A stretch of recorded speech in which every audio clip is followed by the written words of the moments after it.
past 8 o'clock, time to go to the pre-agenda meeting. Invocation, Mr. Pate, you gonna take care of that? Yes, sir. Mr. Gurley, pledge. Any adjustments to the agenda? Yes, sir. We've got three things. One, we want to add Smith Chapel Volunteer Fire Department, Arrington Volunteer Fire Department, Polly Watson Volunteer Fire Department, and Princeton Volunteer Fire Department fire service funding agreements to the consent agenda. And Marcia, I believe that takes care of all of them then, is that right? Actually, we will have LaGrange. LaGrange, okay, so we can handle that at the next meeting then. Okay. So we need to add those to the agenda. Then we'll have an agenda, and Marcia's just handed that out to you. And it would have qualified had it been on time. And then the other thing is we have 4 additional budget amendments, and Pam will go through those as she does the other budget amendments with you.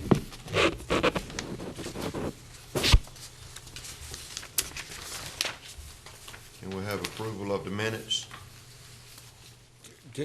Excuse me, Yes, Mr. sir. Chairman. Those were all under consent agenda, is that right? Yes. Okay. I did have a question on this, on this present use value. Yeah. From what I'm seeing, he purchased the property in November of 13. And he is asking for the present use value to be changed for 2014. Is that correct? And what he is stating here is that he assumed that he had until January to complete and return the application. Well, which January is he speaking of? Because if he in fact felt like he had until January, which he did, Yeah. if he had filed it in January. I think he thinks it meant this January. That's why. So he didn't go last closed in January. 2013. In November, and then he thought that he didn't have to do it this past January. He thought he had until this January, is what I think he meant. Well, evidently, well, at any rate, again, this is another example which, and I'll refer back to counsel here, and that is, if I understand, there had to be some reasonable explanation or some good cause. Is that what? Good cause. Good cause. Which is not defined. Which is not defined, but is it a good cause in regards to whether or not I knew which January? If I closed out a property in November of 2013 and I'm informed that I had until January, I wouldn't think a January a year later. I would think it'd be the January next following. Coming up. I'm not going to make an issue out of it, but it's again an example that we are not setting any standard. We just, anybody that applies, we automatically are allowing. There is a thing called negligence on the part of the party. And the party has got to be responsible to make sure that they meet those deadlines. I'm just going to leave that alone. Thank you, Mr. Chair. I'll leave it on consent agenda. Point well taken, though. Yeah. You will notice that the ads that went out, all of these exemptions are listed in the ad. So when people say they weren't aware of it, those ads are running now in the paper. So I would invite you to take a look at that in the Argus, News Argus, because that's why the ads are so long, is 3 paragraphs of it on these exemptions. And we've got it on the website, we've sent it in the newsletter. And I've sent it to the senior center, Aaron's having it there, and to Veterans Services, so that they can get it, have it available for their population. Okay, thank you, Mr. Chairman. Okay. 9:15, public hearing on the streetlight assessment. Mr. Wood, if you want to take it from here. Yes, sir. Everything's in order on that. We have gone through everything on this. It's been, the notice has been published. The folks have gotten their first-class letter on it. So you'll hold the public hearing on the $88.80 per lot per year. The petition was in order. I believe it was at roughly 68%, so it was right at the area they needed to get it done. So everything's in order. If you hold the public hearing, once you do that, you're free to adopt the resolution that's enclosed in the packet, and that'll take care of it. And we have Duke lined up to go in either tomorrow or the next day and have the lights turned on. Mr. Chairman, Yes, sir, Mr. Mayor. do I understand that Fallonbrook has turned theirs in, is that right? They have, we are not scheduling the public hearing yet, Ray, because we've got to have time. That's a large area. Yeah. And we've got to have time to review that. And everybody just got back from the holidays. Plus, as y'all know, yesterday was the deadline for 2014 taxes before they became overdue. So this past week and up through yesterday has been particularly tough on the tax department. Okay. So, and they're the people who help Marcia as far as going through. Alan helps her on determining who owns the property and double checking the petitions and everything.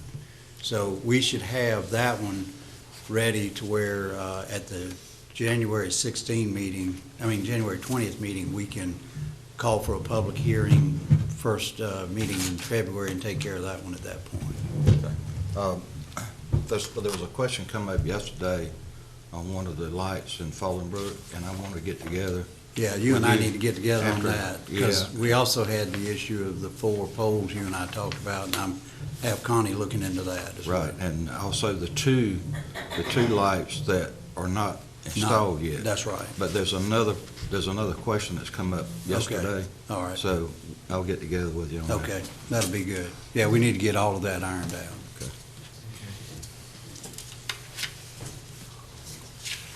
Appointment committee, you have anything there, Mr. Gurley? Yes. Okay. Unfinished business? Mr. Chairman, under that, I would like to make an announcement on a department head appointment, Yes, sir. and I can take care of that at the 9 o'clock meeting then. Okay, thank you. You want to go over the consent agenda? Okay, we have these property tax exclusions, as we just discussed, and they're all in order, but it really comes down to whether you want to do them or not, and whether you think there's a legitimate reason included in there. Then we have the fire service funding agreements, and as we've talked about before, all of those have been in now except for the one with LaGrange, so we can go ahead and take care of those.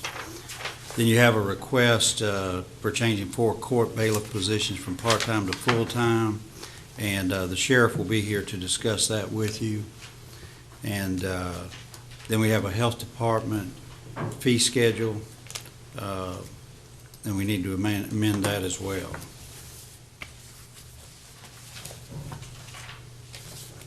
Any questions? Yes, sir. Did you say there would be some discussion on the changing of the 4 bailiffs? Yes. So we're going to have that presentation prior to voting on the consent agenda, or? Yes, we should. In fact, you may want to take that out of the consent agenda, because they're going to be here to talk about the governor's highway safety grant, so we could do that at the same time.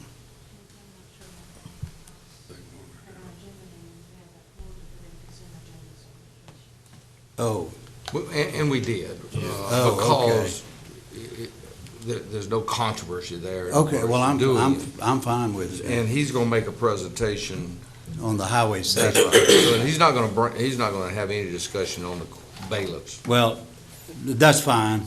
Part of that is me not having been here for the You agenda know, I meeting. did notice that you were Yeah, absent from well, that. I'm glad y'all noticed that. It went so well that we got out sooner.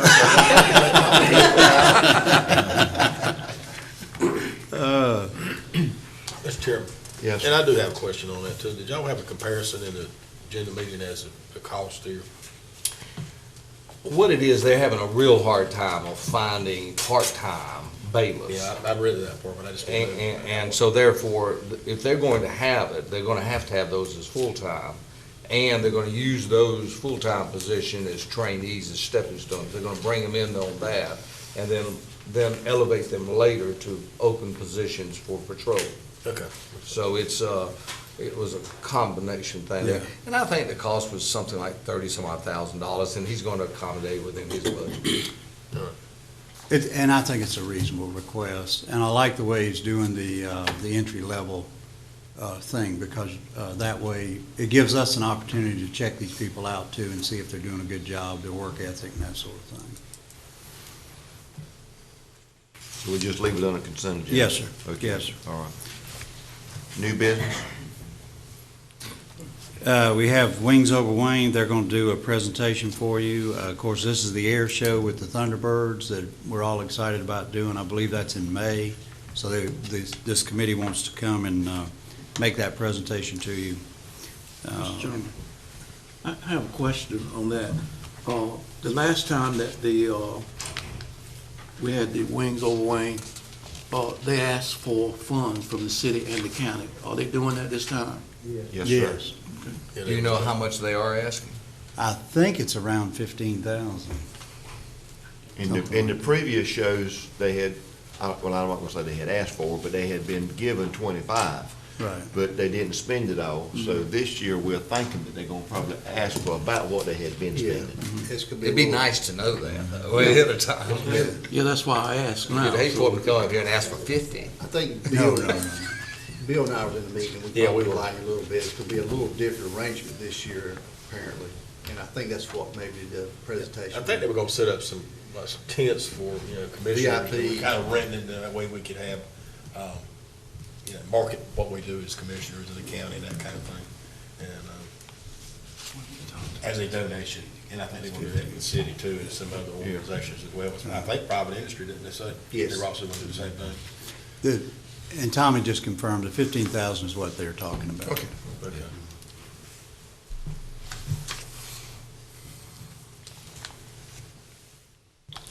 So we have that. Then we have the Governor's Highway Safety Grant presentation, and the sheriff will talk about that with you. So I don't want to get into too much there and steal his thunder on that. You're going to have George Wolf making a presentation on the Animal Services Department mission statement. They just want to amend that. And George is the recently appointed new head of that advisory committee.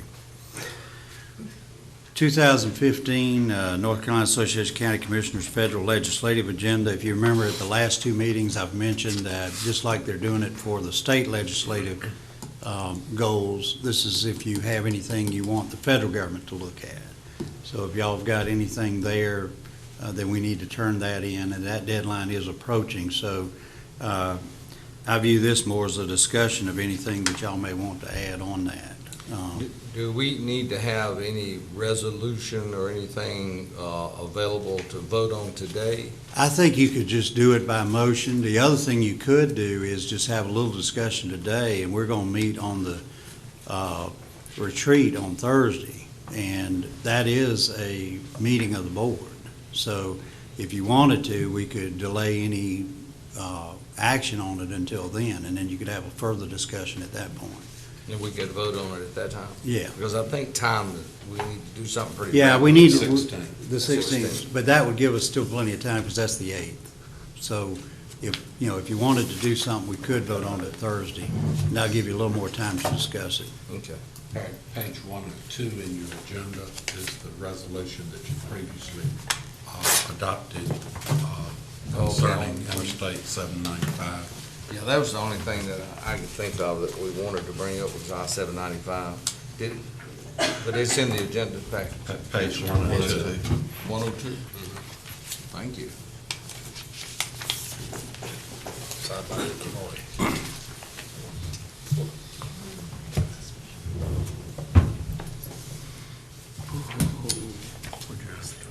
Well, and we're probably wanting to amend that somewhat, not use that, because we want to go ahead and tie in Interstate 70. We want to Right. have US 70 in that as well, since the bill did include I-795, or 117 for I-795, and then 70 as well, Right. to interstate. Is that on page 104? There's another, is Oh, that, there's another one. is that the one where? That's That's the 75 Havelock block. The Havelock bypass, okay. So we're gonna probably have to draft up another one. That would include US 70. Yeah, and you can adopt by motion and just say that we're to prepare a resolution that says these things, and then we can do it. And then we vote on that on Thursday? Yeah. You can actually vote on it today. Oh, okay. Yeah. All right. And then there was another thing that I learned last night, about some possibility of changing some zip codes for reimbursement of Medicaid and Medicare transportation that would go to both to Gateway and probably to Wayne Net. And I've sent that information. I had Cindy send it to Mel Powers and to Gateway to see if they are aware of it. I understood from last night that nobody in the County Commissioners Association was aware of it. And this is somebody up in Washington trying to decide who's urban and who's rural. And the designation will change the way you can recoup funds. So Which sounds like it's a negative impact for some reason. clearly a negative impact in some counties. And we want to make sure it's not negative in Lane. How would we determine that? Well, I hope that before y'all adjourn today, that I will have heard something back from Mel and Fred. Okay.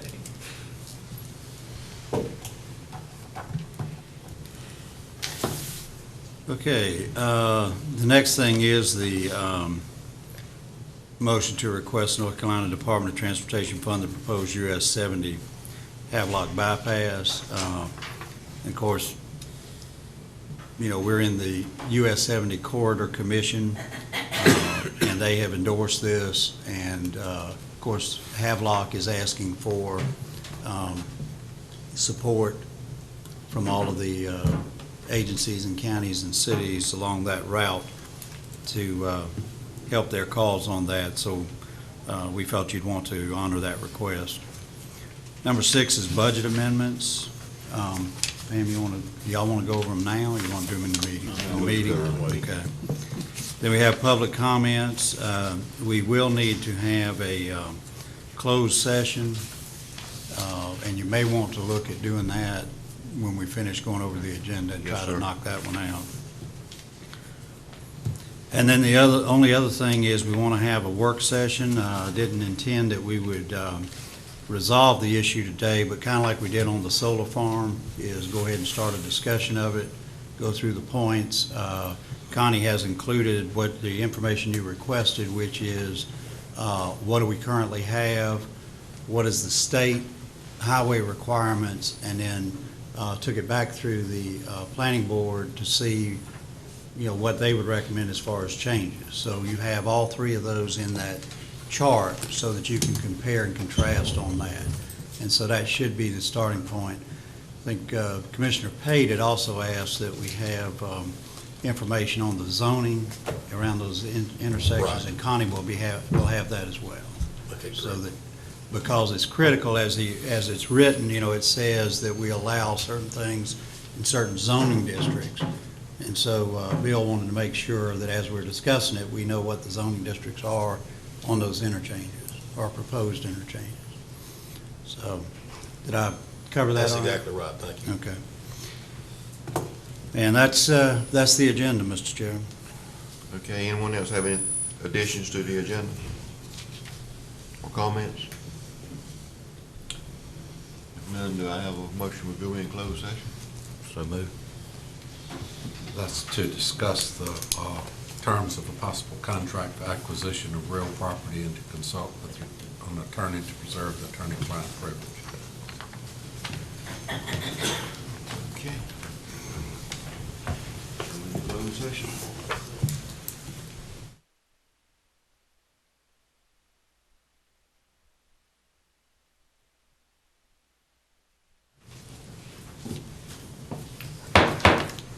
little past 9 o'clock, time to conduct the business of the Wayne County Board of Commissioners. Mr. Pate, would you do the invocation, please? Yes, sir. But first, if anyone with cell phones or pagers, please put them on, cut them off, or either put them on silent mode, please. Mr. Pate. Let's bow our heads, please.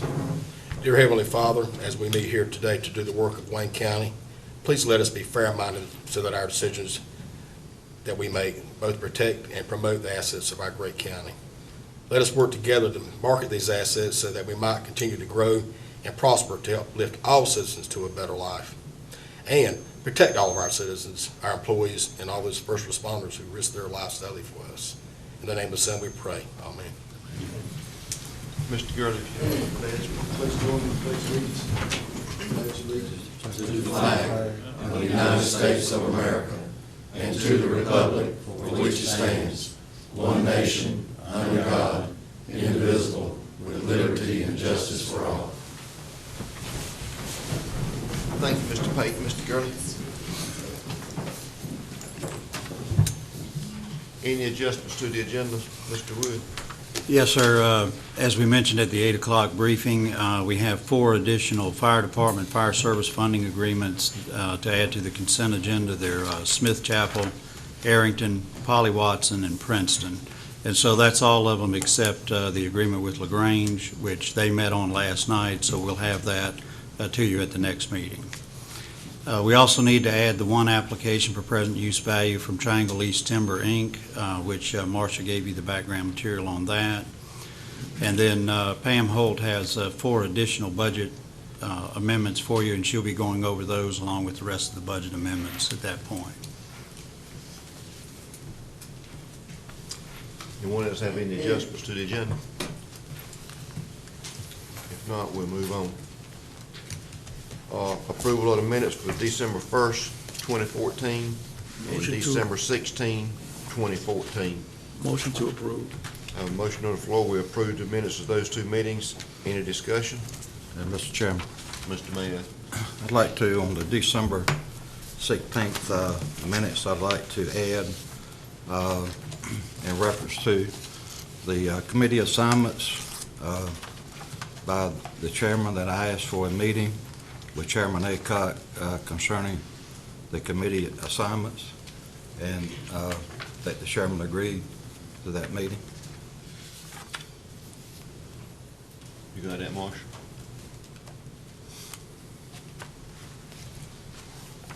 Any other changes?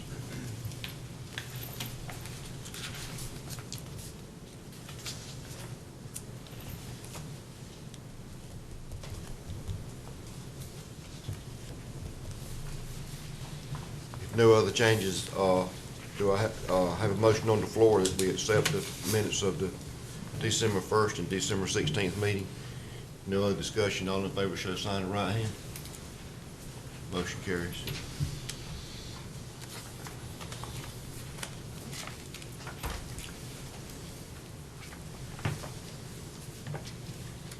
We have a public hearing scheduled for 9:15. I think we probably may have got time to get the appointment committees. Mr. Gurley? Appointment committee met this morning. First appointment is the Mount Olive Planning Board, the alternate position. We did receive one application from Mr. Reggie Strickland. And the appointment committee would like to recommend Mr. Strickland for this position. I'll put that in the form of a motion.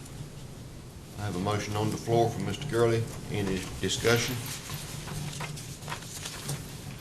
No discussion. All in favor show sign of right hand. Motion carries unanimous. Next appointment recommendation is the Wayne County Board of Health. Appointment committee recommends Dr. Thurston Greenwood. I put this in form of a motion.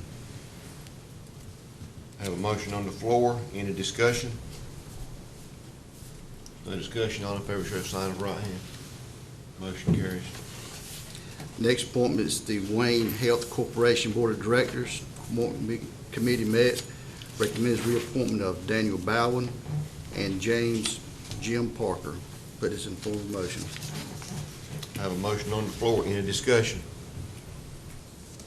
No discussion. All in favor show sign of right hand.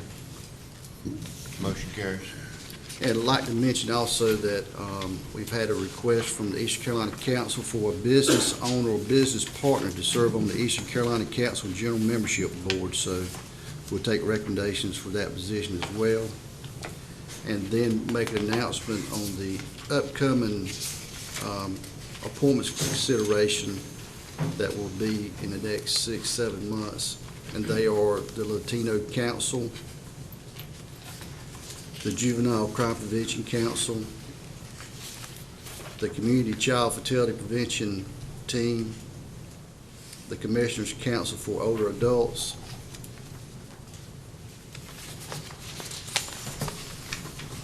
and I got to get to my other page.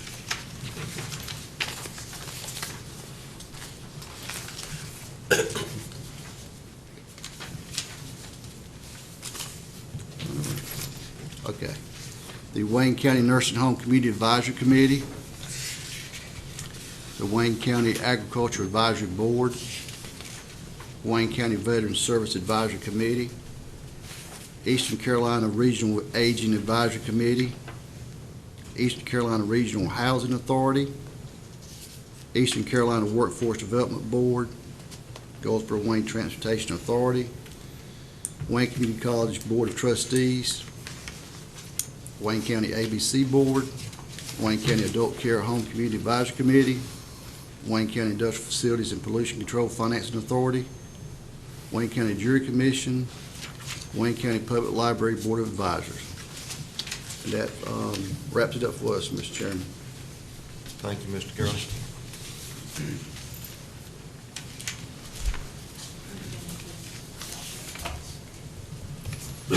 Ma'am? So we could do unfinished business first. Okay. Unfinished, George. All right. Mr. Chairman, I'd like to announce the appointment of a new department head. We have advertised for an HR director, and we received about 20 applications. I reviewed those, and at this point, I'm happy to announce that I've appointed the person who has served as our interim HR director, Ms. Geraldine Lee. Geraldine, if you'd come up, please. I don't know that Geraldine needs any introduction, but I did want y'all, if none of you have met her, she's done an outstanding job as our interim HR director. And one of the best ways to determine if somebody can do the job is to have them do the job. So she's done an excellent job for us. And I do want to also note that Donna Phillips was very nice to put her on loan to us, I guess is the best way to put it, because Geraldine, as y'all know, is the Steele Memorial Library branch manager. But that was a post-retirement job for her. She has over 36 years of HR experience in the corporate world. She's extremely well qualified, has excellent academic credentials, and we're just delighted that she's joining our team. So, Geraldine, welcome aboard. Thank you very much. I am delighted to take this position full-time. It's some challenges in the HR department, that's for sure, but I promise you I will do my best to make sure that ours is the best HR department in the entire county. Thank you. Thank you. Thank you. Welcome aboard.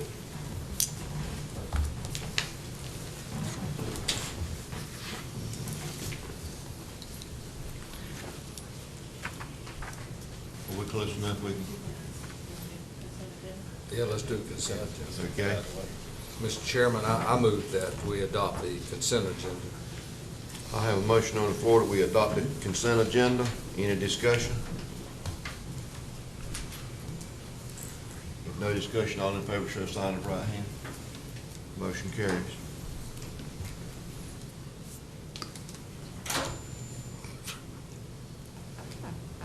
We're not used to being ahead of schedule, guys.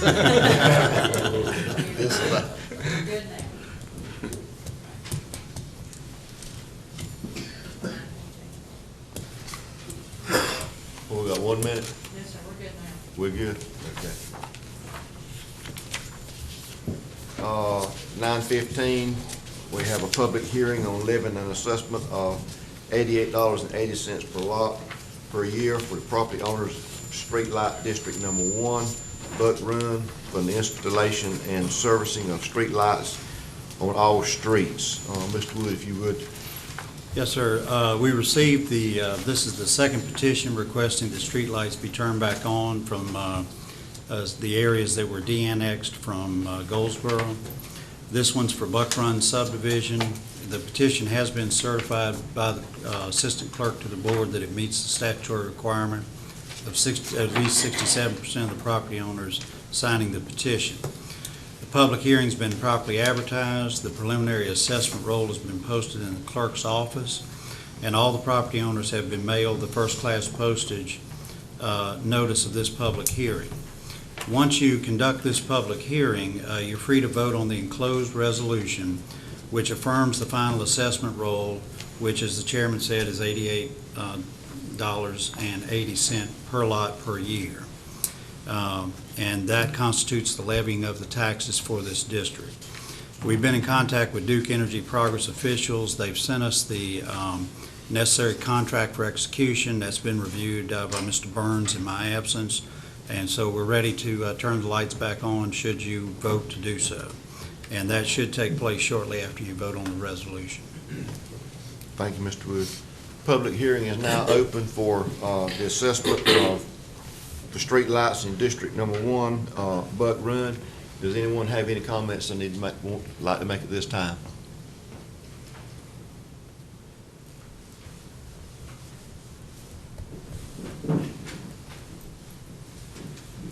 If no one has any comments, what's the pleasure of the board? Mr. Chairman. Close. Sorry. Do I have a motion that we close hearing, So moved. the public hearing? So moved. All in favor, show sign of right hand. Motion carries. Mr. Chairman. Mr. Mayo. I make a motion that we accept the resolution confirming the final assessment roll for street lighting special assessment, District 1, Buck Run, as presented.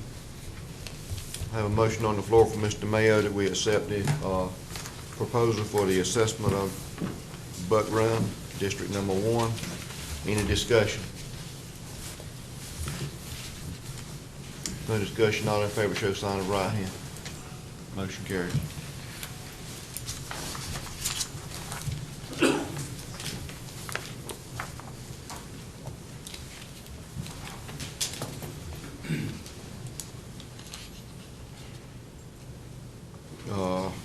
New business. Item number 1, the 2015 Wings Over Wayne Open House and Air Show presentation. Mr. Wood. Go ahead. Good morning. It's a pleasure to be here on behalf of Colonel Slocum, the 4th Fighter Wing Commander. Thank you for receiving us this morning so we can talk briefly about something that's very exciting for Wayne County that hasn't happened in a long time. So we are going to have an air show in 2015. Those dates are May 16th and 17th, and we're extremely excited to open the gates of Seymour Johnson to the entire county and people just outside the county and welcome them into the Air Force Base, let them know how we do business. Slide, please, if you could. So when you think about an air show, this is going to be very similar to the event in 2011. I don't know if you recognize me, but I was also the air show director in 2011. So I've just returned back to Goldsboro, and I'm excited to take on the project as the director again for 2015. So I'm excited about that. We recently heard that the United States Air Force Thunderbirds are going to perform as for air show enthusiasts as well. You can see from the picture up here, we've got quite a lineup. That'll include a concert on Saturday, so a music concert on Saturday, and then a normal air show on Saturday, and then again an air show on Sunday. So slide, please. For Wayne County, some planning considerations for you. I'm expecting about 150,000 people per day. So I'm expecting about 300,000 people over the weekend of May 16th and 17th. That's my planning for logistics purposes. It's very similar to what we had in 2011 on, if you remember, we had some really bad weather on the Saturday, but the Sunday was very, very nice. We had about 145,000 people show up to Seymour Johnson to enjoy the air show on Sunday. So as long as we have good weather, then I expect something very similar for both Saturday and Sunday. So I can tell you that my team, that not only consists of people from the base, about 200 airmen on base, but also our partners at the Goldsboro Police Department, emergency medical technicians, fire departments, the Sheriff's County, or the Sheriff's Office, as well as some other assets to make sure this is a safe and enjoyable event for everyone in the county. Next slide, please. Our theme is going to be the Generations of Freedom. It's the 75th anniversary for my old squadron, for the Royal Air Force squadrons, the Eagle squadrons that joined in the fight in World War II before the United States actually entered the war. So it's our 75th anniversary, so we're happy to celebrate that and involve the citizens of North Carolina in that celebration. We're going to have many festivities that you'll hear more and more as we get closer to the event that go along with having an open house to welcome the members of Wayne County onto the base and let them experience what it's like to be in the Air Force, and also to give us an opportunity to thank the county for the wonderful support that we get day in and day out from our wonderful citizens. Next slide, please. This is Seymour Johnson Air Force Base from a God's eye view on our 9/16th Air Refueling ramp, so where the KC-135s are, and this is basically what you can see what the air show is going to look like when you're walking around. We're going to have aircrafts from all branches of the service, as well as ground displays. We'll have the F-35, if you've heard about that, the newest stealth fighter in the Department of Defense is going to be out there. So I've talked to the wing commander at Tyndall, and it's actually going to fly in the air show as well. So I'll tell you that with the air show season not going off in 2013, there have been about 2 times that people have seen the F-35 fly somewhere other than where it's based in Florida. So we're going to get that here at Seymour. So I'm excited about that. We're going to have the F-22 from our partners at Langley, as well as many other aircraft and ground designs. We are changing up the way that the ramp looks, and it's going to be very friendly for everybody to walk around. We're going to have food, festivities, things for the kids. It should be a really, really great time, and I'm really looking forward to heading that out for you. I'm going to let Miss Candy Mariner, who's in charge of our commercial sponsorship on base, talk to you a little bit about how the county can get involved and participate in this. Otherwise, I'll let you know that the air show is free. So we just would like all the members of the county to come and enjoy the time and help us celebrate the Generations of Freedom air show. Okay. Good morning.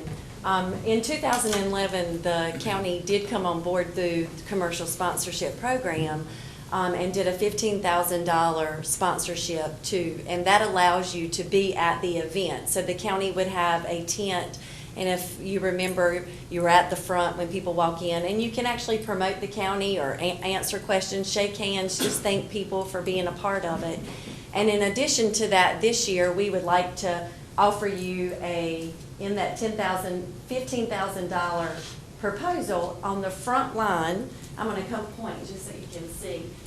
We are adding what we call private chalets this year. And the private chalets will allow the county to entertain or to invite folks to come be a part of the crowd line. So you're right on the flight line.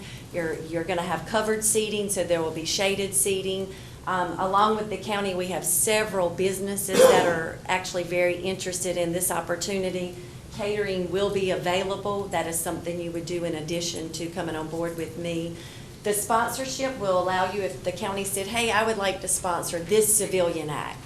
What we do is commercial sponsorship. We enhance the event. So Major Ladd has some appropriated money to help promote or bring entertainment in, and then the non-appropriated, which is commercial sponsorship, helps us to enhance the event. The kids zone area, the county could say, hey, I want my money to go to the kids zone area, and there's a huge sign up that says kids zone area brought to you by the Wayne County. So it is a great opportunity to be a part of something that's good, to give back to our local community, to come in and enjoy something at no cost. And we do hope that you'll consider being a part of it again and joining us. And I will leave a package for you to look at and review. I do have a business card in there, so if you have questions, call me. There's a lot of different benefits that I haven't actually discussed here that will give you signage, page in our program, So it is a good opportunity for the county to be a part of something that's going to be a great event. Thank you. Any questions? Mr. Chairman, Mr. can you Page? describe how you're gonna handle the transportation on and off base? And I can address that. So we have a traffic transportation and parking committee that is co-chaired by our commander of security forces as well as Goldsboro Police Department.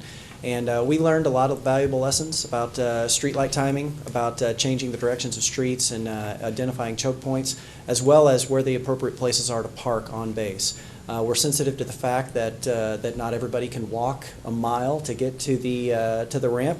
So we've assigned our parking areas. If you could go back one last slide right there.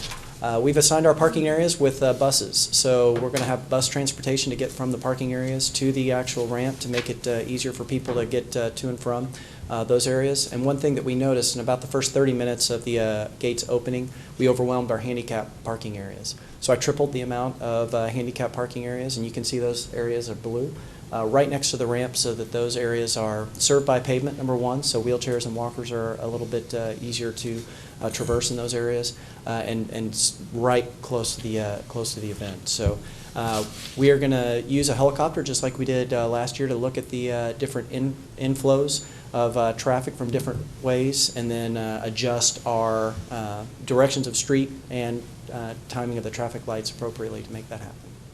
thank you, I see you're on top of it. We're working on it, yes, sir. Mr. Bell? Major, I'm glad you cleared something up for me. When I first came in, I said, he looked like the same guy that was in charge. Well, Thank you. yes, sir. We've done a lot of work identifying contingencies, and I can tell you that my number one job is to make sure that this is a safe event. So we've identified several contingencies to include major accidents and everything else that goes along with that. And we do tabletop exercises to make sure that we exercise all of the events that we would go through if there's an emergency. And I can assure you that we are very diligent in our planning process. We just want to make it a safe, fun event for all of our people in the county, and I hope that you come out. And I would be remiss if I didn't say, please find us on Facebook, find us on the website. I answer all of the requests on the website. If there's something that you would like to see, or if you have a question or something that you're interested in, I'd be happy to address that, and I'll address them all personally. Any other questions for me, gentlemen? Well, do you already have corporate sponsors that are already signed up? We do. We have about 14,000 that we are actually negotiating right now. We went to the city yesterday, and they've come on board for 15,000 again this year. And our goal is 75,000, so we're getting close.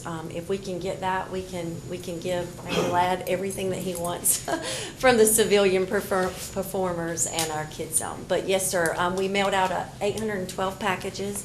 And in 2011 was the best year we've ever had, and we hope to maybe reach our goal and go over it. But we got 109,000 from our local businesses to make this event a good one. Well, Mr. Chairman, I'd like to go ahead and make a motion that we go ahead and become a corporate sponsor and contribute $15,000 toward this meaningful event. Any other questions before we? Can we make that in the form of budget amendment? And also an additional budget amendment. I keep forgetting budget amendments. Mr. Chairman. Mr. Yeah, Page? we can do that, I'm certainly for this, and, but we'll need to designate where we want that money to go to, is that correct? Yes, sir. What I can do is once you make your motion and it's approved, I can come sit down with whomever. I can allow you to look at the different civilian acts that we have. You can decide, hey, we want to sponsor this or we want to sponsor that, or we just want to give you the money, use it where you need. Then I'll explain the private chalet and how that will work and the parking that will come with that. Perhaps the county manager or his designee can sit Okay. down with you and he can bring that to us so we can Okay. make that decision later. That'd be fine. Okay, any other discussion? I have a motion on the floor. All in favor, show sign of right hand. Motion carries unanimous. Thank you all for your presentation. Thank you for your time. And thank you for serving.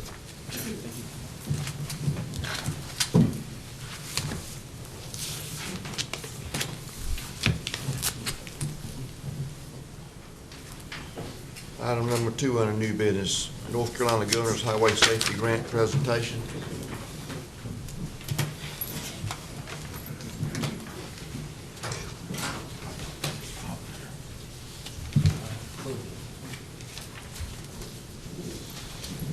Morning, Mr. Chairman, Commissioners. On our proposal this morning, we are asking for a process that we can apply for a grant. It's on the application process. It is not you approving the grant, but it is the North Carolina Highway Safety Commission's program, where we are recognized as a focus county.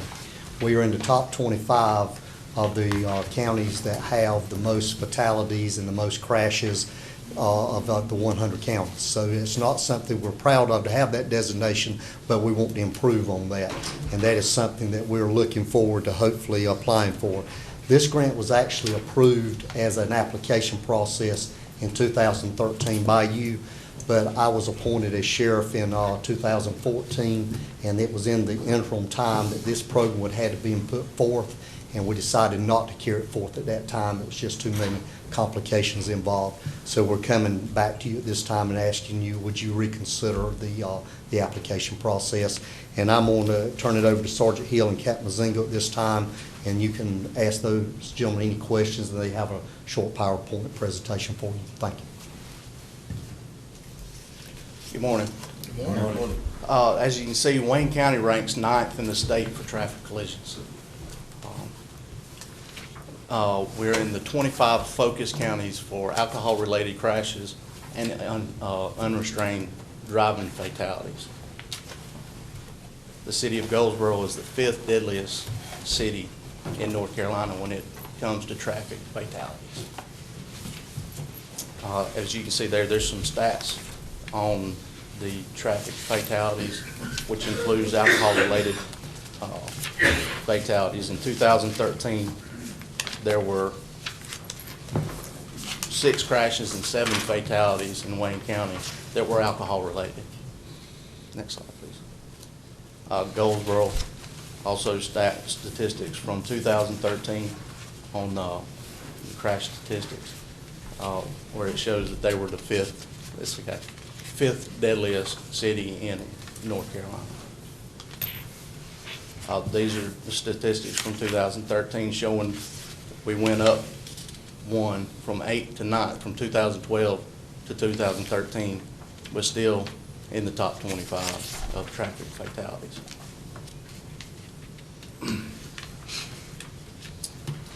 Funding from Governor's Highway Safety Program is done through reimbursement, which means the county spends the money and then reimbursed by the Governor's Highway Safety Program.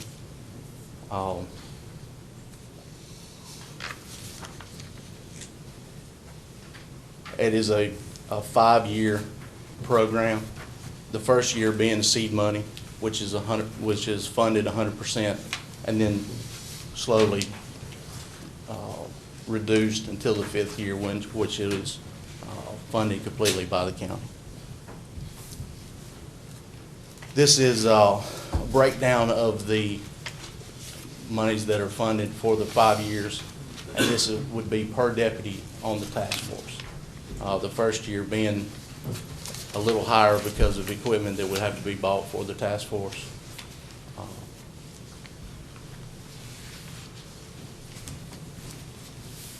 There's some goals that the task force would be trying to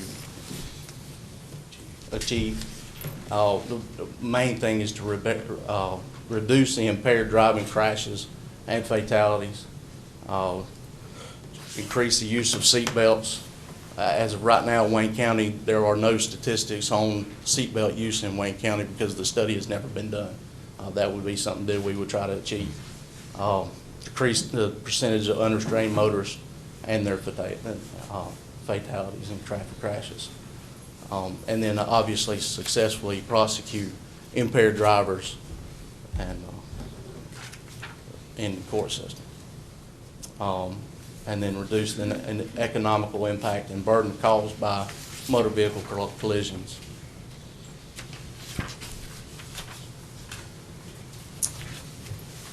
There's a few ways that we would enforce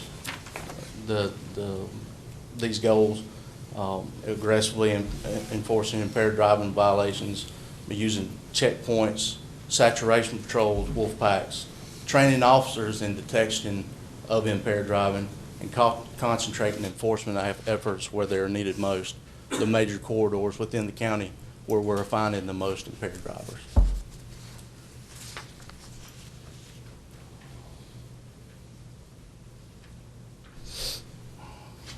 Another thing that we would try to do is educate the public, especially young adults, on the dangers and the effects of impaired driving. High school programs, there's a program called Securing the Future. This is excellent for high schools. Fatal vision seminars, Batmobile presentations, which is the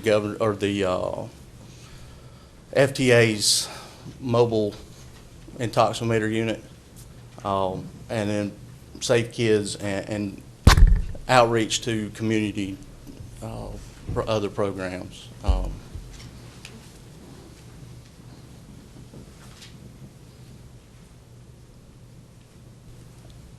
As I said, Wayne County is ranked 9th most deadly county in motor vehicle deaths. On average, 23 citizens will die as a result of a vehicular crash. 2.5, a crash occurs in Wayne County every 2.5 hours. And a citizen will be injured in a crash in Wayne County every 5.2 hours.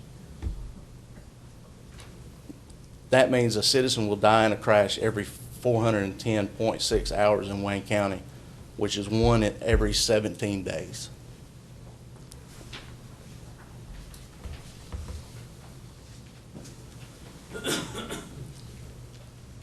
As the sheriff said, what we're asking for is approval to start the application process for a Wayne County DWI and Education Task Force, which would be made up of deputies from Wayne County Sheriff's Office. Any questions? I just want to remind the board, we did pass this request last year, and I think partly because the reason that it was not, the grant did not, they did not pursue the grant last year was the untimely death of Sheriff Wenders. Their plate was full, and they had other priorities that they felt like was, I wouldn't say greater than this, but their plate was full. And I do commend y'all on the service that you provide. Anyone else? Mr. Doherty? Could I speak to the sheriff for just a moment? I had a conversation last week in regards to this and supported, but I think there is a concern that there will be enhanced patrols by sheriff's deputies and enhanced speeding tickets and costs to some of the citizens. And I just want to pass along their concern to you, because we recognize that these numbers are atrocious and we've got to do something about that. But at the same time, we really don't want a lot of the citizens being pulled over and ticketed for being a few miles over the speed limit type thing. So I, by the way, had this conversation with your predecessor about a year ago, but I felt like it would be good that we have some comment to the citizens regarding the task force. This task force will act as its own unit. It will work its own hours. It will be concentrating on DWI and unrestrained motorists. We will enforce the general statutes of North Carolina. Okay. We will not target any particular groups, but to lower the numbers and get us out of that top 25, we have to enforce the traffic laws. That is, the traffic laws in general are not the priority of a sheriff's office, but it will be the priority of this group if it is approved. So I don't want to be any misunderstanding about that. Well, true, and I just know there is some concern, and Yes, I felt sir. like somebody needed to bring that up prior to this vote. Yes, sir. Thank you. Thank you. Mr. Mayo. Mr. Mayo. Sheriff, I wanted to ask you, my understanding is that part of our problem also is that we don't have the jury system here in Wayne County, the court system. We don't have a place to put these offenders at certain times, and I'm wondering, is part of our problem because people are not convicted and incarcerated for, DWIs or whatever. I hear all the time when people are involved in a DWI crash that they have 10 or 15, 20 different times that they've been arrested for DWI. So am I correct in saying that the court system needs to be a major part of what you're doing, the way I see it? Absolutely. We, of course, work directly with the district attorney's office. Yeah. And as you're well aware, we do have a detention center overcrowding problem. Yeah. And hopefully that will be remedied in the next 18 months. Shortly. But we are working with the district attorney's office. We do have that situation where DWI offenders will now be housed in our county jails and will not be sent to the Department of Corrections. So we do have to work with that problem also. I am very concerned about DWIs, more so than I am on unrestrained motorists, to be honest with you, as far as a general rule. Driving while impaired is something that this county has got a real problem with, and it is deadly. Yeah. And I just want you as commissioners to realize that we're very concerned about that. We'll do all we can to work with the district attorney's office to keep these folks where they need to be, but that is part of the court system's problem that we don't have a whole lot of control over when it leaves our hands. But it should be a zero tolerance issue across the board. That's my point. Yes, that you are correct. Can I add something to that, Mr. Mayor? By doing this grant, these 4 deputies that we're asking for, they will be specially trained in DWI detection. We've already had 2 we've sent to drug recognition expert school, and they have attended the school, and one has passed his test, and the other one's waiting to take his test. Our conviction rate in the DA's office, we'll work, those 4 guys will work with the DA's office, and the conviction rate should go way up, and that's what we're here. If we can get the convictions, now we're keeping them off the street, or at least getting DMV to revoke their driver's license or whatever comes next. But conviction is the biggest thing. You can charge somebody with something, but if you can't go in there and testify to it and get him convicted, we're wasting our time. These 4 guys, that's going to be their specialty. And with the other programs that have happened throughout the state, the DA's office has gotten on board and have seen a large increase in the conviction rate because that's their specialty, and that's what they do every day. Mr. Martin. Good morning, Sheriff. Good morning, sir. I know that when the grant was approved previously, if I remember correctly, the other, Goldsboro City and Mount Olive was partners in this effort. And if I understood from the previous information I've heard, it's just be the sheriff department as the manager of this one with those 4 deputies. And this, I'm getting something. I would imagine that you're still going to put some extra folk down around Mount Olive and up in Fremont, and so those municipalities would be served appropriately. And I'm not asking where you're going to station them, but this is what I would like to say about DWIs and speeding and everything else. I know in my heart that as the deputies that I know are going to not target anybody and not do those things that we know shouldn't be done.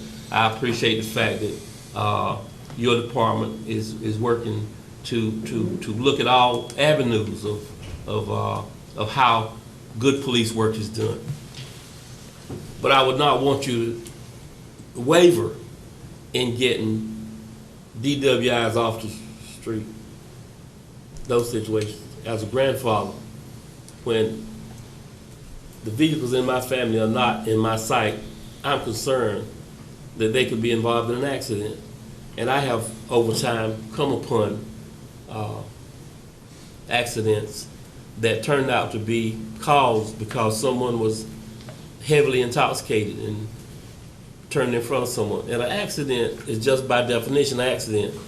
And we know that accidents can happen. I could mistakenly have an accident this afternoon. The only thing I would have had would have been some tea. But I'll stop with this. I want you to do the great work that it takes to train our officers in all avenues of good police work, but not waver when it comes to enforcing the statutes. And I can't say any more than that because as a concerned grandfather and father, I want to make sure that you're out there doing your good job. Thank you. I appreciate your comments on that. Mr. Pate? I think the education piece may be the most important part.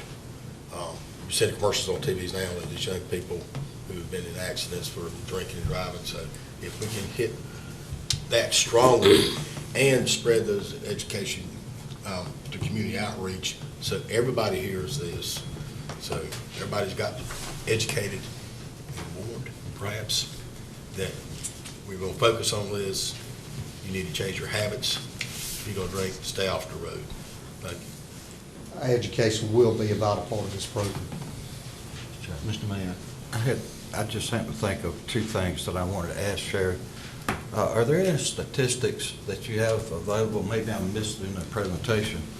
The DWIs, when people are stopped for DWI, do you have any statistics that say what percentage of those stops that the driver license had already been revoked?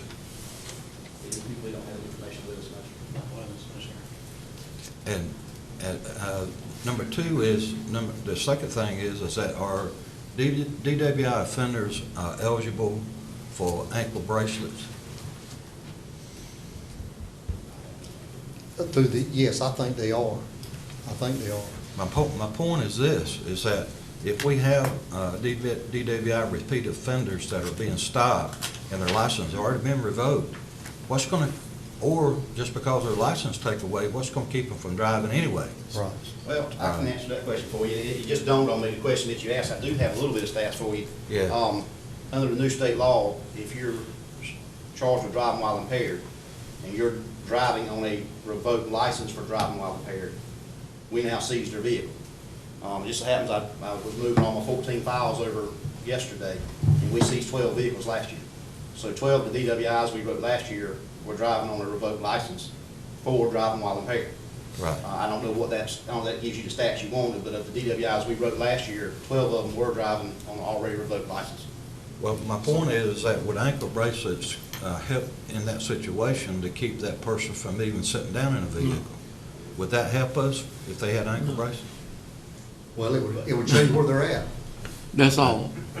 And because I work with those people every day, and they violate like you wouldn't believe with that ankle bracelet on. So it's not a deterrent to keep people from going out. Mr. Chairman. Mr. Darty.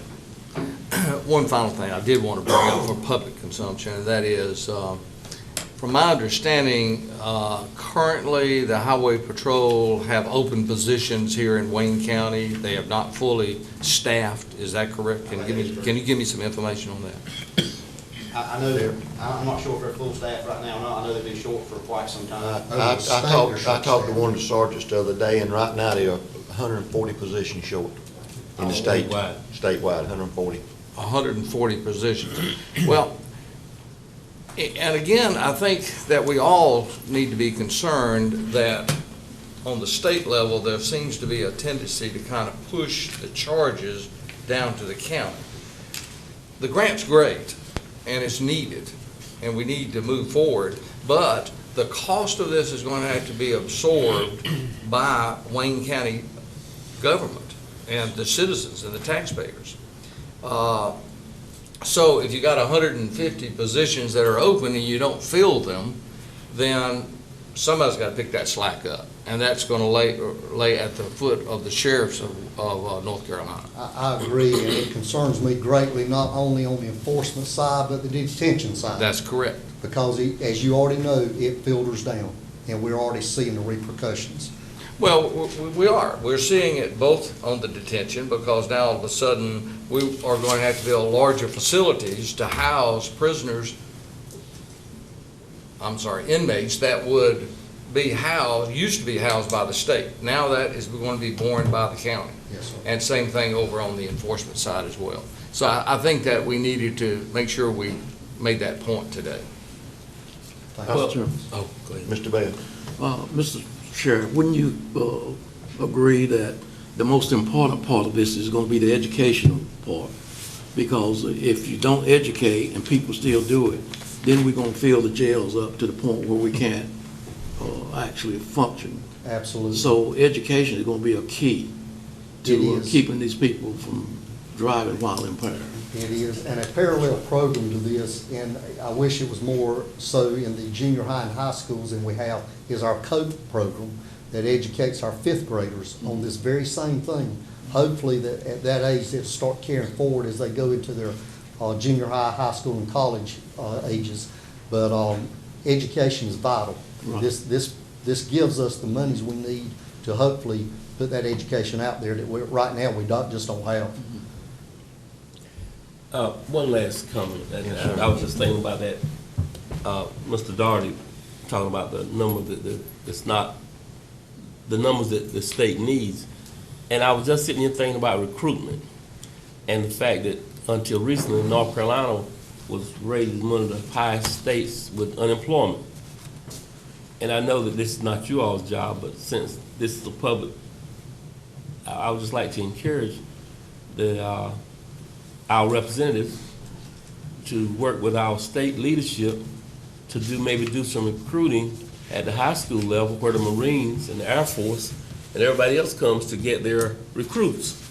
Because if we have openings, please, someone should be in our high schools looking at that brightest that we have in the high schools to be ready to step into those areas through good training and so forth. So as one, I don't know anyone personally that has become a state trooper out of any high school or that kind of environment that I'm familiar with. And I would like to, just as a speaking to the public, to do some encouraging, to go into our communities and high schools and look for some of our best and brightest to fill those roles. I just have to say that I've always wondered exactly how you got on to be a state trooper. I don't know anyone personally that. There was a recruiting sergeant in my annex the other day. I ran him out. It was that's the sergeant I was talking to. Well, that's good. He's looking for some of your He's best looking and for some of brightest. my people, and we're happy with our people. Good point. I just like to clarify one thing too, Sheriff. This grant, if we do apply for it and get it, we're looking at 4 years, even though it goes down to 50%. But at the end of that 4 years, we can reapply.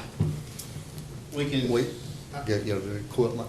we can't reapply for those positions. We can add to those positions.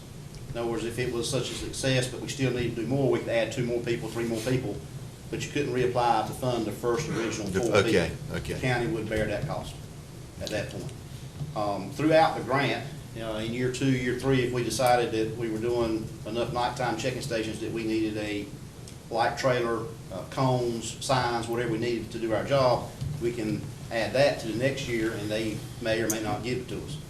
But as far as funding the original 4, once the 4 years is up, they become y'all's responsibility.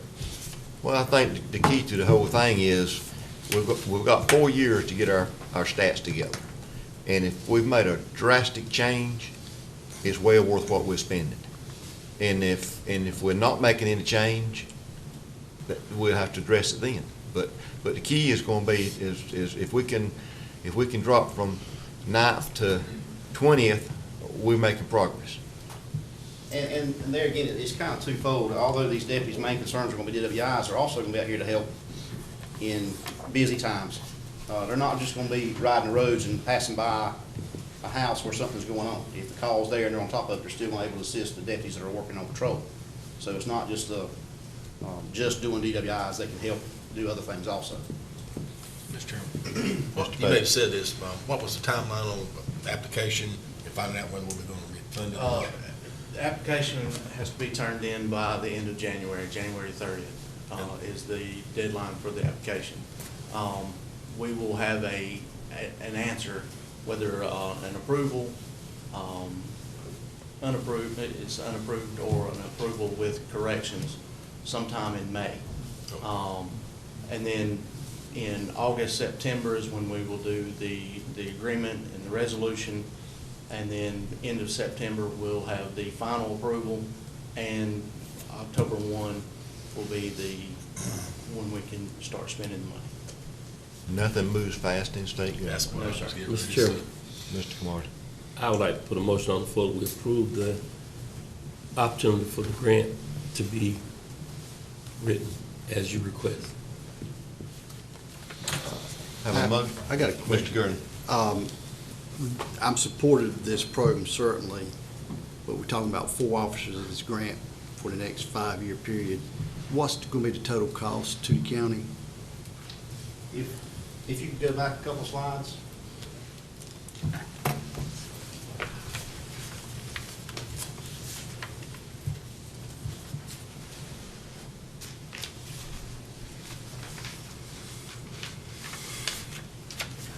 On this slide, Mr. Gurley, the first year, no cost to the county. It funds the deputy salary, all his benefits, his car, every equipment from head to toe.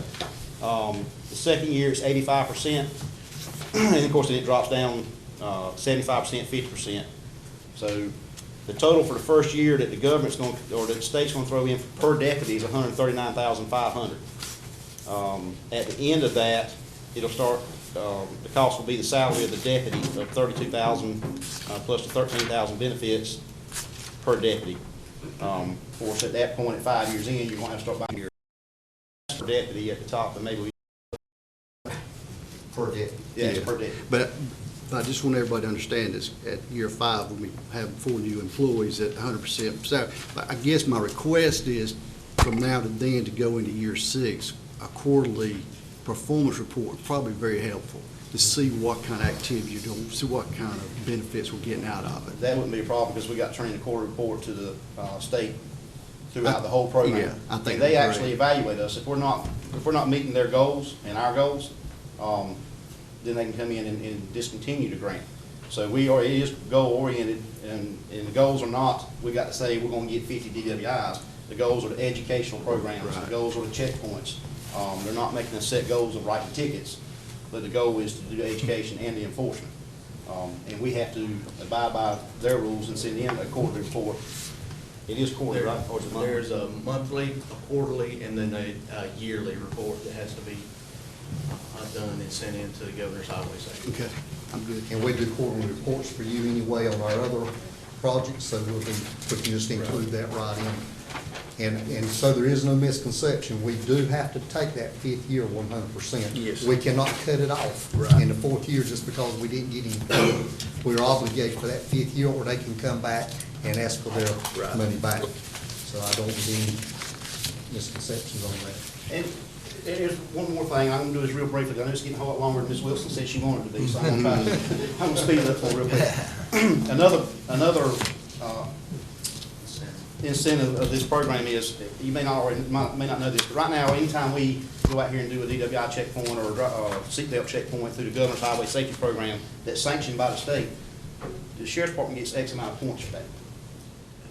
At the end of the year, those points turn into cash dollars. The state offers, they show us how many points we've received, this is what they got, and we cash in our points, and we get free radar detectors, we get free window tint meters, whatever Apple sensors, whatever, we can even get a car if you got enough points. Well, throughout this whole program, these 4 guys are gonna be gaining points, and to the point that if they were to do everything that's required of them per year, at the end of, I think, and I may be wrong on this, on the end of the 4th year, they'll have enough points if they accumulated them all to get a car.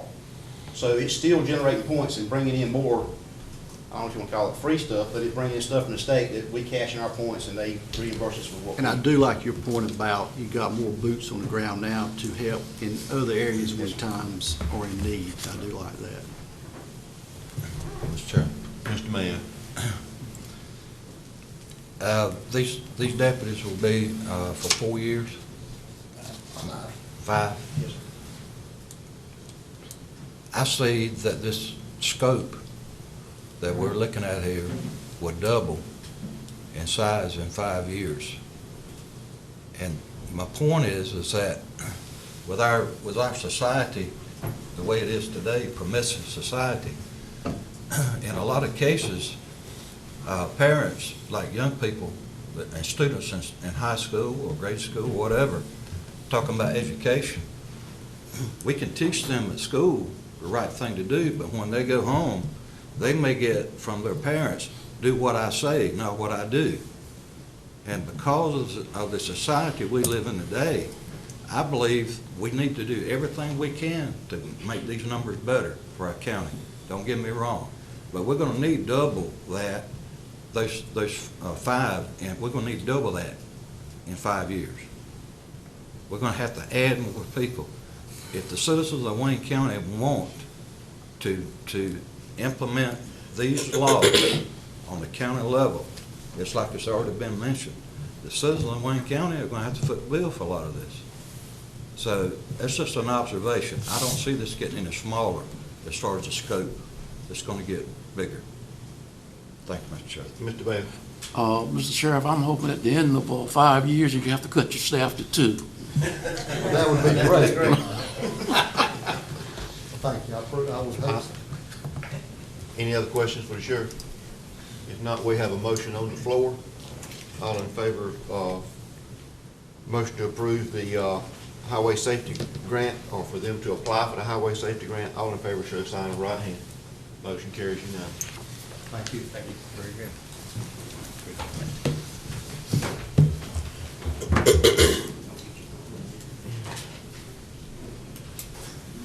It is 10 o'clock, time for public comment section. Anyone wish to speak, come forward, state your name, address, phone number, and you're allowed 4 minutes.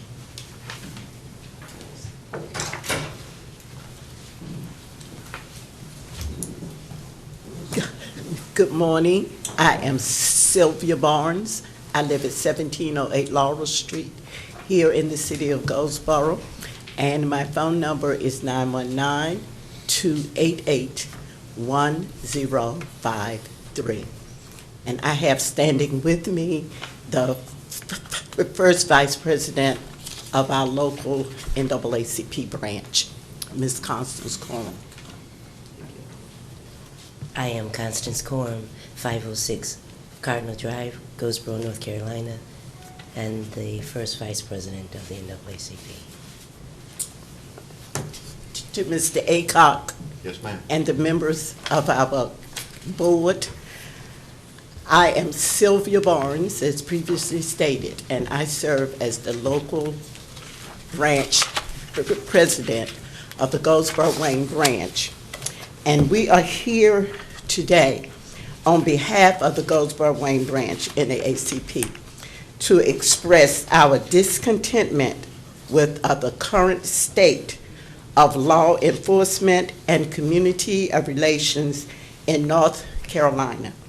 We demand changes in communities where lives have been tragically lost due to excessive force by police, like in the case of Michael Brown, Eric Gardner, Jonathan Farrell, a former Florida A&M football player, shot multiple times and killed by the Charlotte-Mecklenburg police while simply seeking help after a car accident, and Jehu Herta, who police say shot himself while handcuffed in a police car in Durham, North Carolina.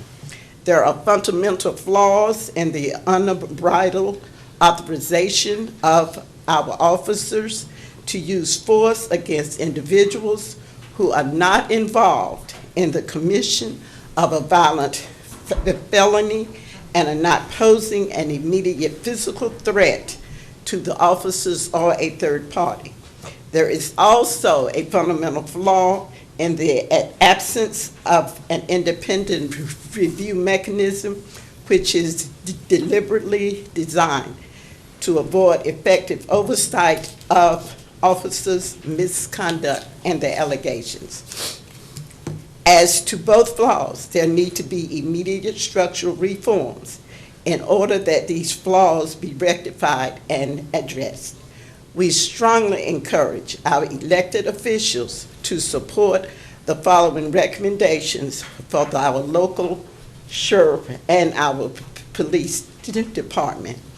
Special prosecutors who are not politically connected to the local officers department to handle shootings that are challenges. Mandatory training on racial bias and police and sheriff use of the forces. The required use of police officers' body-worn cameras to record every civilian encounter. Better accountability of the use and potential distribution and use of federal military weapons by the local law enforcement. Of the universal use of dash cameras in our vehicles. Community training to educate residents of their rights when dealing with the law enforcement. Greater and more effective community oversights over local law enforcement and policing tactics. And the establishment of a law enforcement commission to review the policing tactics that would include representatives from the most impacted communities. We ask that you work with us to seek justice and ensure that long-term systematic change is brought throughout our community to address not only excessive force by law enforcement, but the underlying racial profiling that continues to occur throughout our state. We most honestly acknowledge, confront, and address the systemic structures that maintain the remnants of racial segregation and dehumanization in this country, particularly in law enforcement and our criminal justice system. Thank you, Sylvia Barnes, President of the Goldsboro-Wayne Branch. Thank you, Ms. Barnes. Thank you for your comments. Anyone else?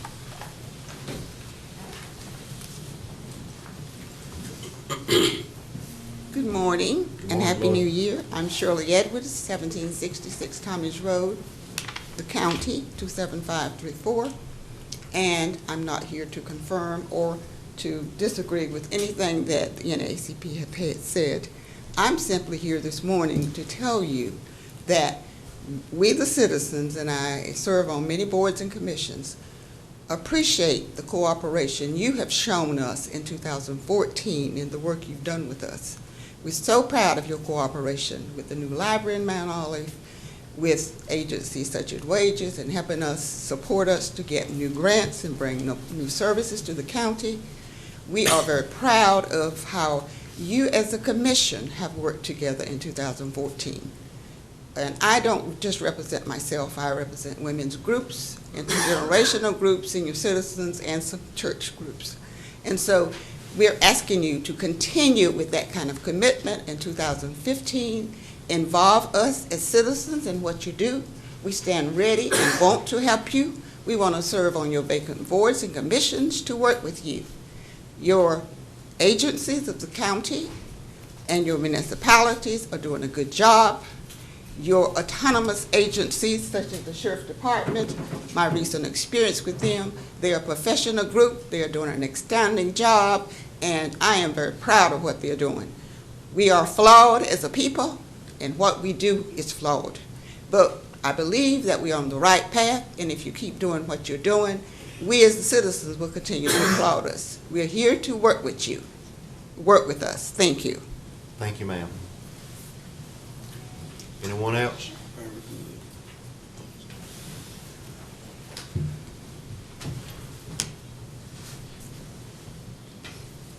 Tom Drew, P.O. Box 587, Goldsboro, 27533. And as the elections, 2014 elections, election protest was filed November 18th, there's 4 unique turns of events in that matter to address this morning. The meeting for a preliminary hearing was on the 20th of November. Concerned that it was not appropriately advertised, that the public was aware that they could be there if they wished, is a cause for a recall of that meeting. But the meeting did happen. And in the course of the meeting, I was referring to matters of the preliminary hearing of 2013 of that election protest. The chairman took exception to my comments not being correct. Also added that he was concerned that I misrepresented his words. And in addressing democracy, he said, honesty is key, so my honesty was in question. I have already completed, got online the transcripts of the November 20th preliminary hearing, and I got about 2/3 of the way through getting the transcripts online of the 2013 preliminary hearing of the election protest. For the board's review, as far as accuracy of my statements, and also for Court of Public Opinion's review. The board did make a decision, and when they make a decision, you can either appeal that decision to the State Board of Elections or file an amended protest. Researching the amended protests, the North Carolina General Statutes, which are most explicit in how to file an election protest to begin with, the forms, the timelines, and procedures and such. And the same thing if you were to appeal to the State Board of Elections, the county board's decision, that information is explicit in the general statutes. If one chose to file an amended protest, there is no information to secure that. A major glitch in the general statutes. That concern has been advanced to the State Board of Elections. There's been no known response. The main concern of the election protest, fundamental flaws in our electoral due process, is the absence of the appropriate forums that would enable all citizens to inform all citizens and be informed by all citizens, so all are all informed on election day. That the chairman utilized the word forum to define the proceedings of this November 20th preliminary hearing. I have since addressed with him there's 4 diamond rules of journalism. That's date, sign, define, and debate your words. That he utilized the word forum to define that proceedings. I've sought from him his definition, dated and signed, and understanding if he's open to debate about any definition. I have received no response to that. 30 seconds. Back to DWI. I did a random poll of education in DWI of peace officers, not being disruptive. Find out if they're educated by the state of North Carolina. I said, when you graduated from high school, did you know your lethal and legal limit? Rare exception that one said that they did. That's a final note on that previous thing. Thank you, Mr. Drew. I believe in education, not legislation, to cure rather than control. Anyone else have any comments? No one else has comments. The public comment section of our meeting is closed. Yeah. If we could take about a 5-minute break.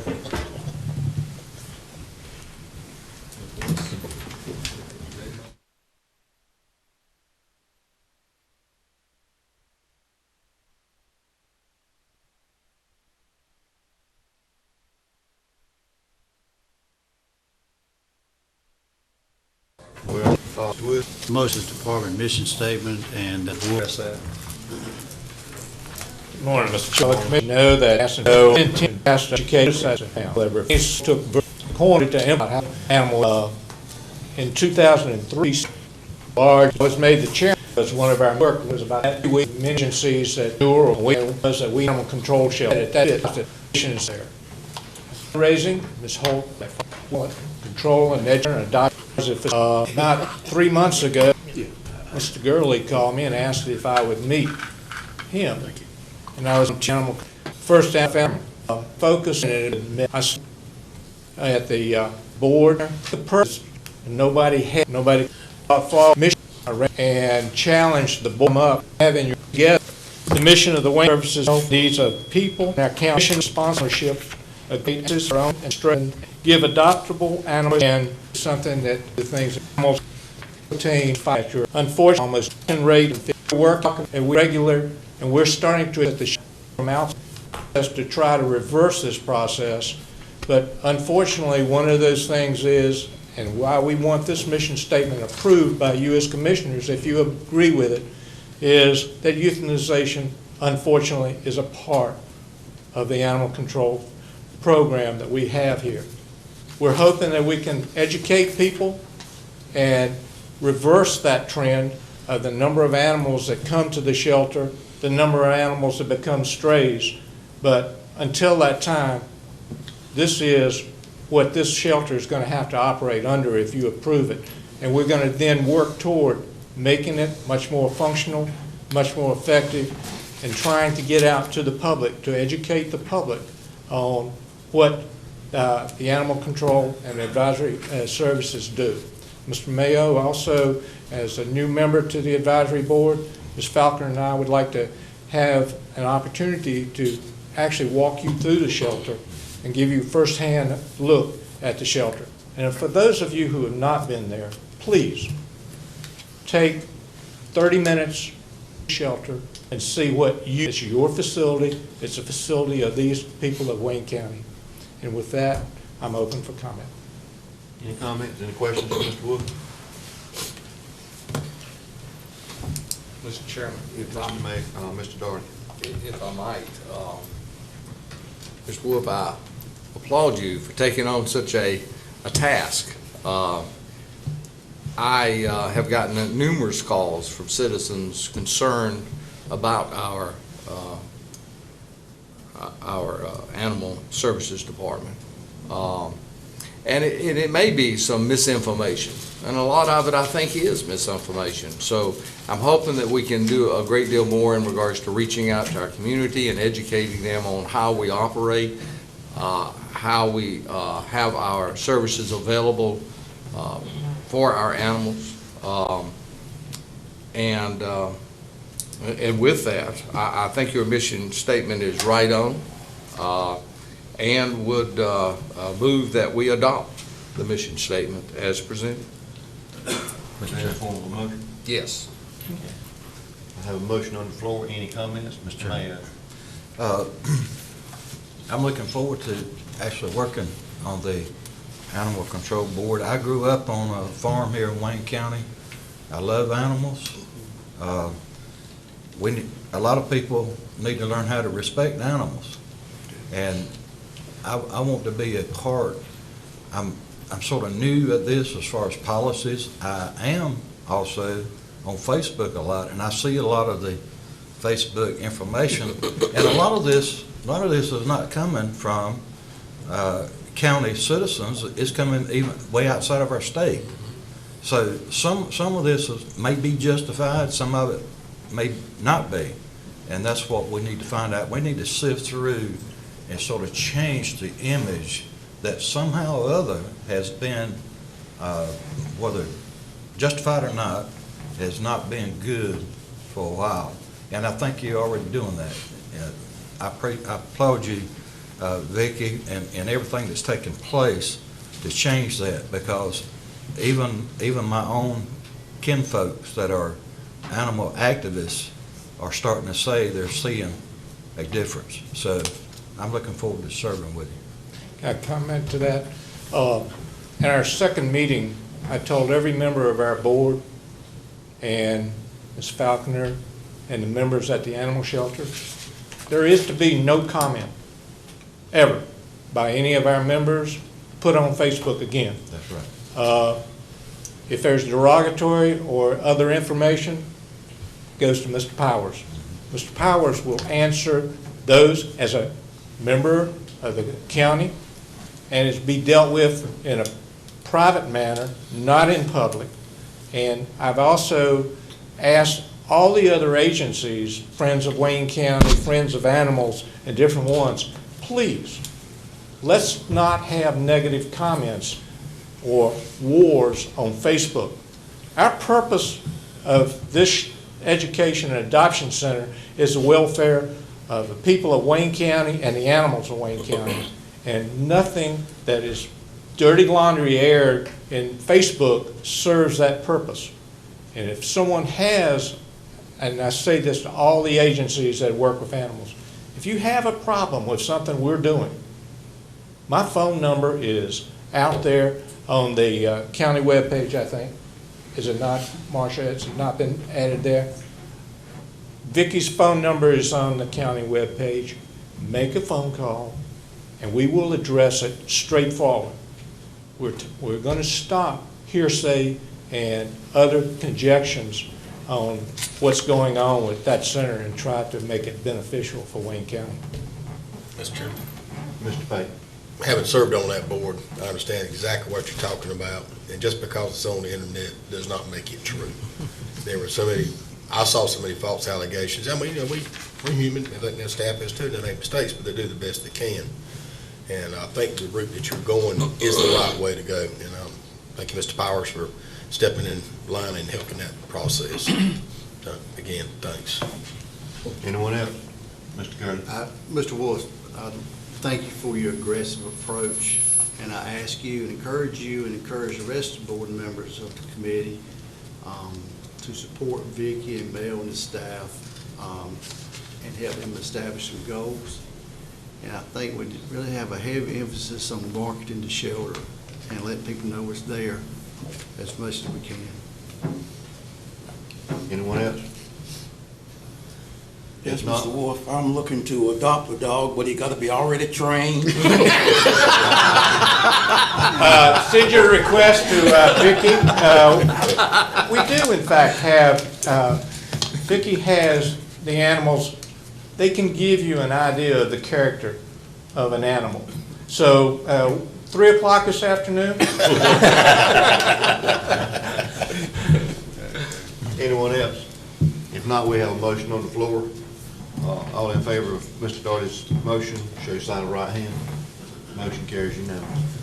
Mr. Chairman, thank you. And may I comment? I want to thank this board for the bipartisan relationships that y'all have done and are doing. Thank you for what you're doing for Wayne County. Thank you. Thank you for serving on the animal board.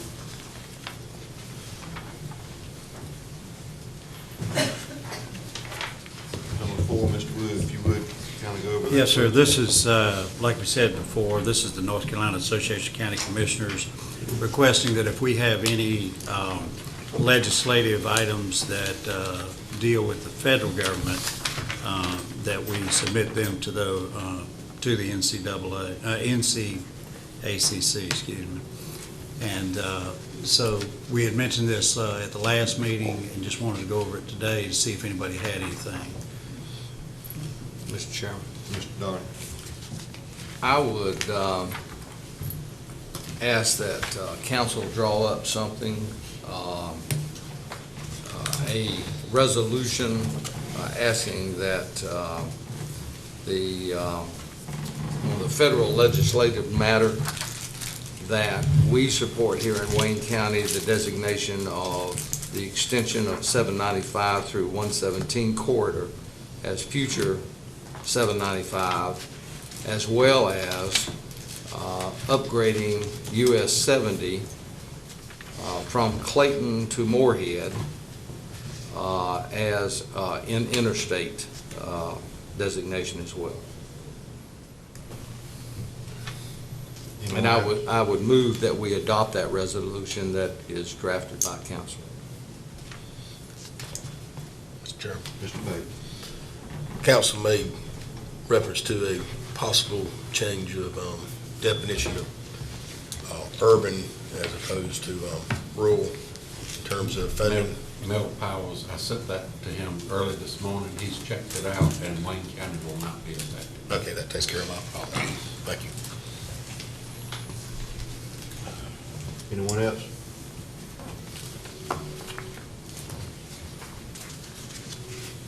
In the other topics that's on our request that we need to go over?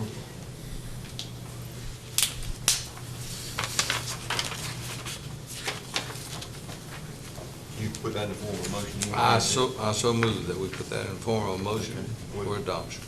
We have a motion on the floor to consider the 795-117 project and upgrade US 70 from Clayton to Moorhead.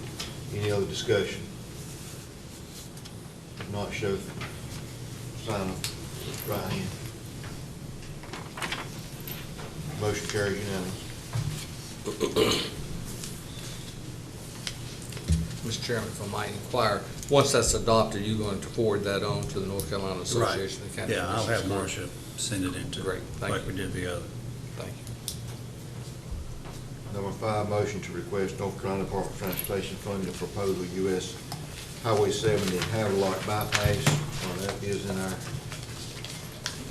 packet. Mr. Wood, if you wanted to go over that, please.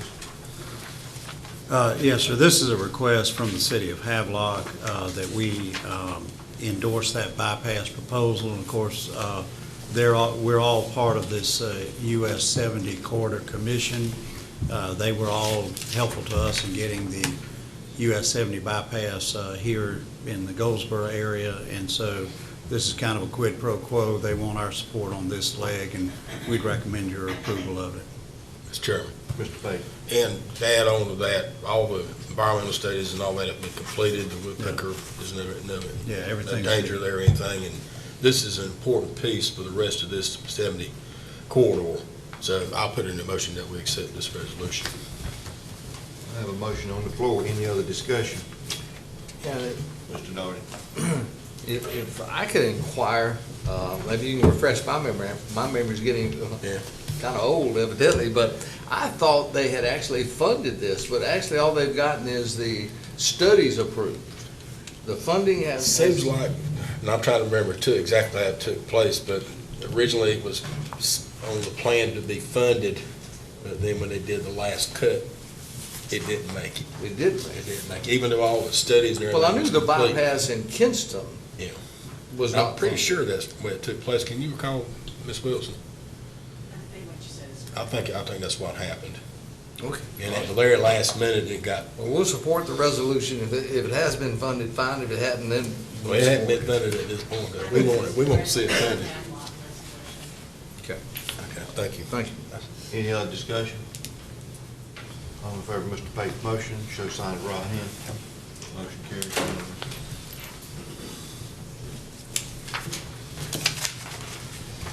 Budget amendments, Ms. Hope?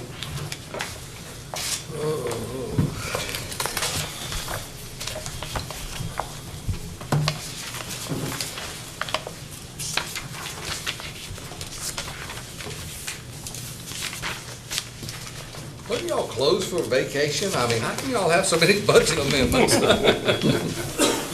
Always working. Our first budget amendment is number 198. It's for the jail. It's $100,000 fund balance appropriation to appropriate additional funds for outside medical services for inmates. Motion to approve. I have a motion on the floor to approve budget amendment number 198. Any discussion? Mr. Doherty? And Sheriff, maybe you can help me on this. I understand what this is for. However, it raises a great deal of concern on your part as well as everyone else. And that is, this is actually for one inmate, for medical services for that one inmate in our facility. Is that correct? Well, the majority of it was because of one inmate. Because of one inmate. Are we working with the North Carolina Association of County Commissioners to try to help resolve these extraordinary costs that are being placed on the taxpayer? I went to an association meeting with the sheriffs, and there is an insurance policy now that they are sort of endorsing that we consider. And I've spoken to Mr. Wood about it. Maybe in this next coming year, for our new budget year, we may want to consider a catastrophic insurance plan for our detention center. Insurance is expensive unless you need it. So it will be a decision you'll have to make if it's worth the cost. And of course, I'm not prepared today to give you those costs of what it would even run. They come in, do an evaluation by their adjusters and see what it would cost our county to have that policy. But that is my understanding, that actually they now are coming out with a It ain't gonna cover everything, but it will give you a catastrophic coverage in case you've got an inmate that goes into cardiac arrest, as an example. We would have a payment up to a certain amount, and they would absorb anything over that. Yeah, it's like any insurance. It's a way of capping those costs. Our problem is that, if we bring them in, they're ours. Well, and that's my understanding. That's amazing to me, but it is. Once they become an inmate, we're responsible for their health coverage. It's even worse. If somebody else brings them in, they're ours. Well, that's right. That's right. And, Mr. Chairman, go ahead. I noticed that a lot of the counties that I visit, the jails are working with the magistrate. Instead of giving somebody a $50,000 bond, they makes it real easy where he can, If it's a nonviolent offender. Yeah. And we have a choice of helping to alleviate the situation, we are doing that. Okay. So that they are not incarcerated at our expense for medical expenses.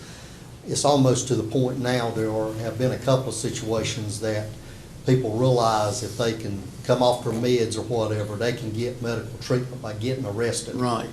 And so we've had that to occur.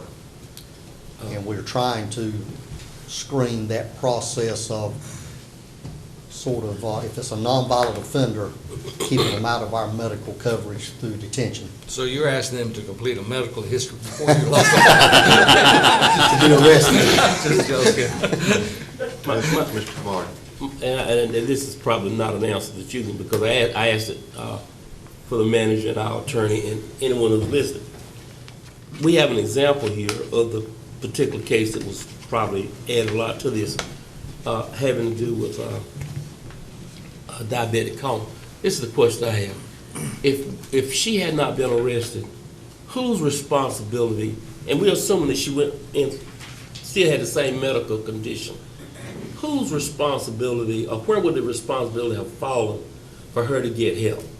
Does anybody have an idea? Well, part of what we try to do is, for instance, if someone's on Medicaid, then we'll try to go against Medicaid for reimbursement and all that. But depending on the situation, I mean, if somebody's got private insurance, you can look at that as well. But so there are ways of trying to get back some of the money. But if somebody's indigent, it would be at the hospital's expense. And I'm sort of looking for the connected dots here to some of my colleagues. You know that I've advocated for Medicaid expansion. What blows my mind is that the county, and this is a case where if something is not in place where it should be, then we will continue to incur these kinds of expenses.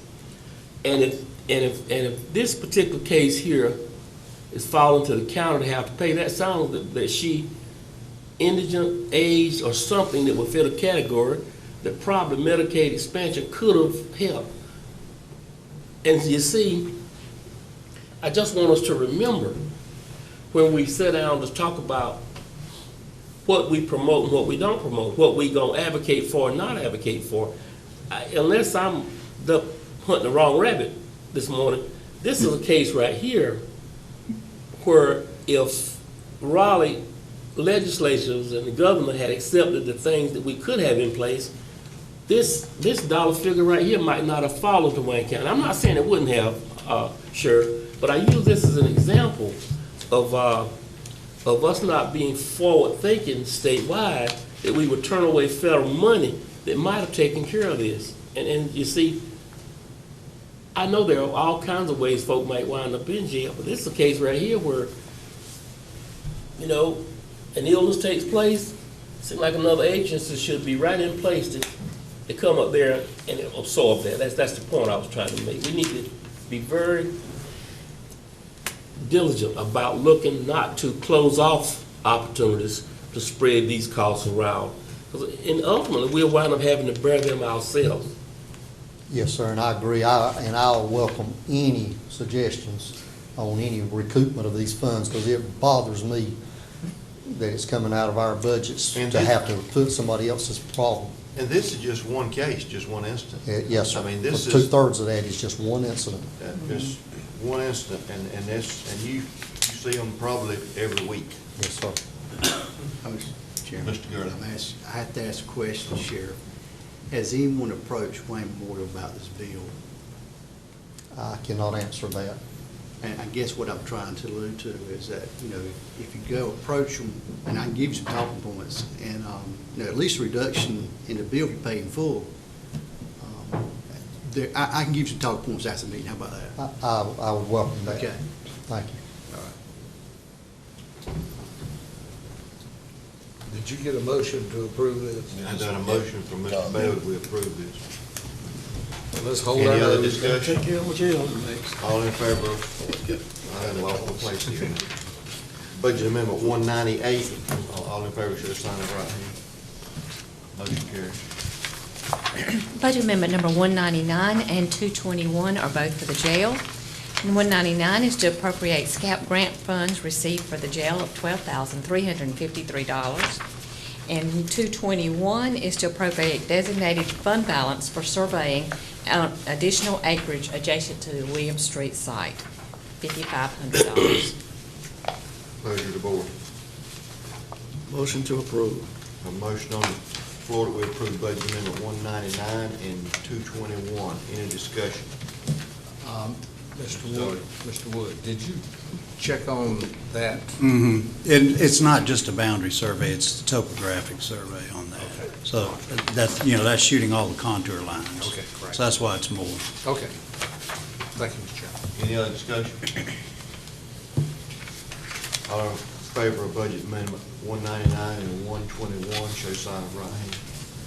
Motion carries. Budget Amendment number 208 is for Department of Social Services. It's for $2,651.04 to anticipate and appropriate additional Duke Energy Progress Funds awarded to us. Motion to approve, Mr. Chairman. I have a motion on the floor, we adopt Budget Amendment number 208. Any discussion? No discussion, all in favor, show sign of right hand. Motion carries. Budget Amendment number 216 is for the library, $500 to appropriate and anticipate library donations. Pleasure of the board.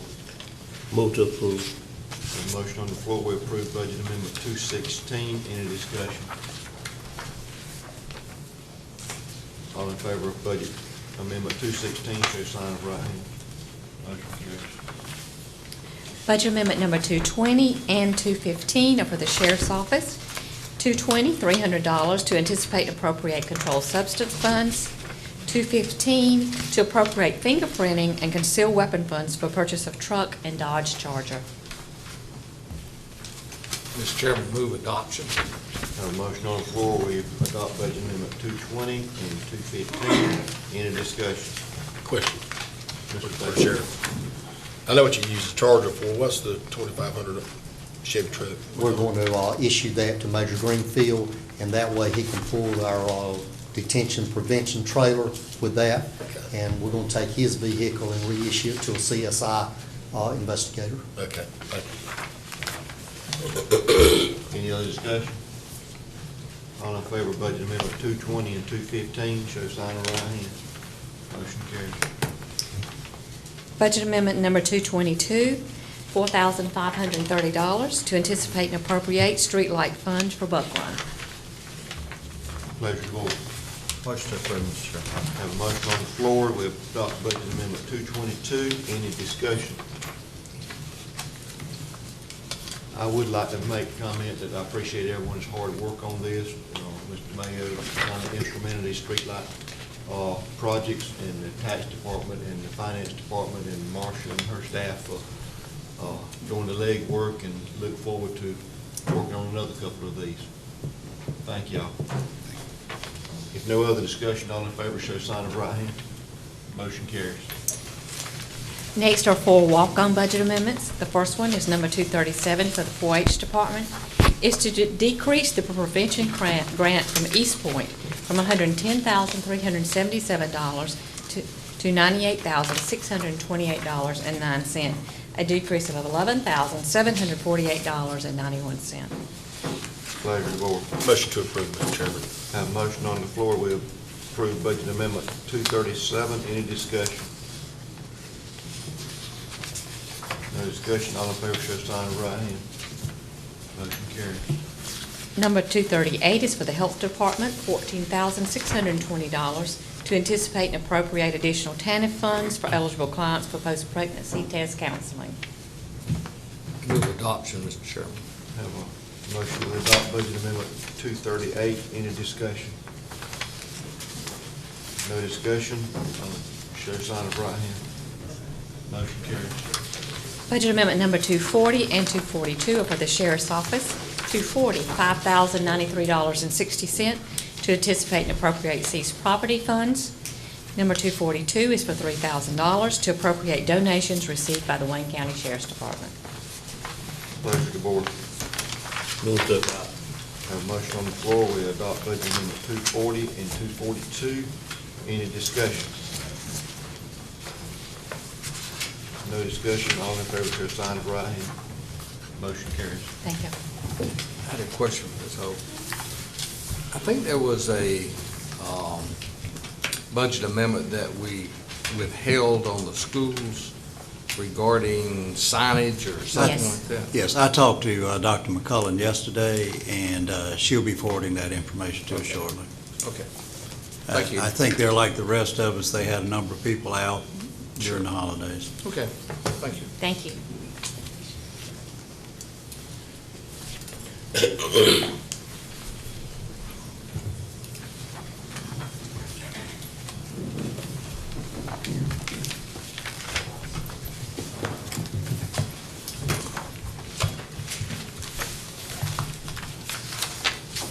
We will go to the work session now, or to comments? However y'all want to do it. The only comments I had is just to remind everybody that we have the annual retreat. It's the goal-setting retreat, which will be this Thursday. Just a reminder, it's at 8:30, and it's at Steele Memorial Library down in Mount Olive. So we'll crank up there, and we're scheduled for all day, but obviously we'll go only as long as it takes to go through everything. Could I inquire on something? Yeah. During this session, we're going to have just kind of an open discussion on Yeah. topics and that type of thing? Yeah, let me elaborate on that. I think there's been a little bit of confusion. I think some department heads thought they were coming to make presentations, that's later in the budget. What I want to accomplish here is, first of all, we want to go over what you've accomplished in the past year as far as the goals that you set and what we were able to finish. And obviously, then those items are removed from the goals. We'll give you an update on the financial situation as far as the audit numbers. We do not have the audit approved by the Local Government Commission yet. There was a holdup statewide because of the NC FAST data. Every county's been held up trying to get that information for their audits. But our audit in CAFR is complete, it's been submitted, so we're going to be going over those numbers with you and let you know. But overall, we had a very good year. I'll be going into a little more detail on that. So once we go through what we've accomplished during the past calendar year, then we'll talk about where we are as far as how we ended the fiscal year at June 30th. And you've just recently had an update from Ms. Holt stating that roughly the first 5 months, and now we're into the first 6 months of the year, we're doing fine as far as the current budget. Then what we'll get into is I've gone ahead and prepared a list of the goals of things we already know that you either had on the list or we've discussed. And so I've taken the liberty of going ahead and putting those in as a draft. And then what we want to do is, once we go over all of that, is do exactly what you're talking about, Joe, is open it up and say, is there anything any commissioner wants us to add as a goal for either a new policy, an initiative, a major project, anything like that, that you want the other commissioners to consider as a priority for the next calendar year. And of course, that also sets the stage for if it's not something we've already budgeted for and are working on already, then we would be looking at, when we prepare the budget, to include those things in there. So that's essentially how I was going to lay it out unless y'all want to do something different. But that's how we plan on going through it. So the first part of the meeting would be to update you on where we're at, what we've gotten done. We've got a list there. I vetted it also with the county clerk and also with the finance director. And of course, the clerk's gone through her notes, minutes. I've gone through all of our agendas. So we think we've picked up everything. I don't have every single thing in there, but the major things is what I've put in there. Any other questions? Mr. Chairman, Mr. Page? this is just, on the agenda, since we got Connie here, we go to the work session. Yeah. And get that done, Let's- so you can get back to work. Right, yes, sir. That'll be, is that all right with the rest of the board? Yeah. Okay, let's go ahead and go into the work session. Mr. Williams? Mr. Chairman, at the last meeting, we talked about the outdoor advertising sign ordinance, and we decided that we should have a work session on that. And what we had determined is you had asked that Connie present you with information on comparing what key features were in the current Wayne County ordinance. Then what you wanted to see was, what does the North Carolina DOT rules say in the absence of anything we might have? And then you had also asked that it be taken to the planning board, and the planning board take another look at it as to changes they might recommend. Because the concern is, of course, anytime you have a sign ordinance, it's always a balancing act between two competing interests. One is the economic interest of business owners who want to advertise their product. And then the offsetting thing is, of course, you have some folks who want to minimize the number of signs, the sizes of signs, and that sort of thing from an aesthetic standpoint. So from a policy standpoint, it's always a balancing act for you as the Board of Commissioners as to where do you draw that line between those two.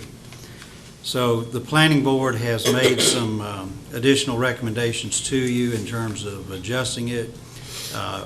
And we do have the report from Connie. And at this point, I'd like to just turn it over to Connie Price and let him go through these changes with you. In addition, Commissioner Pate had asked for the zoning in those particular areas, so Connie's also prepared to talk about that. So with that, Connie, if you'll go ahead.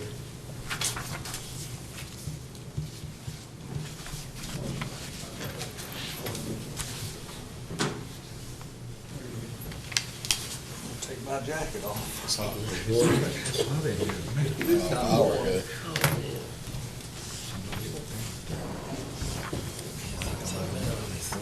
Since I'm in work session. Yeah, Memphis got the heat working good. It's working.